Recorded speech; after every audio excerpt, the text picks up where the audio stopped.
Dance programme వీళ్ళకి 6:00కి start అయ్యిందండి. అన్ని ప్రోగ్రామ్‌లు అయ్యేసరికి 7:30 అయ్యింది. తర్వాత పెద్దలందరూ ఉంటారు కదా! గెస్ట్‌లు వాళ్ళంతా మాట్లాడిన తర్వాత పిల్లలకైతే సర్టిఫికేటు, మొమెంటమ్స్ ఒక చిన్న గిఫ్ట్ అయితే ఇచ్చారండి.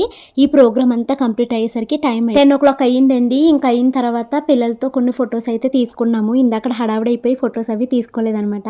ఇంకా రవీంద్ర భారతి నుంచి బయటకైతే వచ్చేసి మేము ఆటో అయితే బుక్ చేసుకొని పిల్లలిద్దరిని ఆటోలో ఇంటికి పంపించేసాను మా అత్తయ్య, మావయ్య తోటి. ఇంటికి వచ్చిన తర్వాత ఈ మేకప్ ఇవన్నీ తీయడానికి నాకు ఆల్మోస్ట్ 1 అవర్ పైనే టైం పట్టేసిందండి.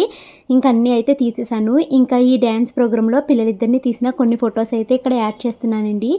నా చిట్టి తల్లిని చూసి ఎంతమంది కామెంట్ పెట్టారోనండి. మీ అందరి ప్రేమ, ఆదరణ, అభిమానానికి నేను ఎప్పటికీ మీకు గ్రాటిట్యూడ్‌తోనే ఉంటానండి. ఇంత ప్రేమ నా పిల్లల కోసం నేను ఇలాగ ఫీల్ అవుతున్నానంటే అనుకోవచ్చు. నేనెంత హ్యాపీ ఫీల్ అయ్యానో నాకన్నా ఎక్కువగా మీరు ఫీల్ అవుతూ కామెంట్స్ పెట్టారు చూసారండి. అది నాకు చాలా చాలా హ్యాపీనెస్‌నైతే ఇచ్చిందండి. నాకు ఈ ఫోటోస్‌ని ఎన్ని సార్లు చూసానో నాకే తెలీదు. వీటిని అయితే నేను పెద్ద పెద్ద ఫోటో ఫ్రేమ్స్ అయితే కట్టించుకొని ఇంట్లో అయితే పెట్టుకోవాలి అనుకుంటున్నానండి. ఫస్ట్ స్టేజ్ పెర్ఫార్మన్స్ కదా! అందుకో ఏమో చాలా ఎక్సైటెడ్ అయిపోయాను నా పిల్లల్ని ఇలా చూసుకుని. మీ అందరి ప్రేమకి మరొక్కసారి చాలా థ్యాంక్ యూ సో మచ్ అండి.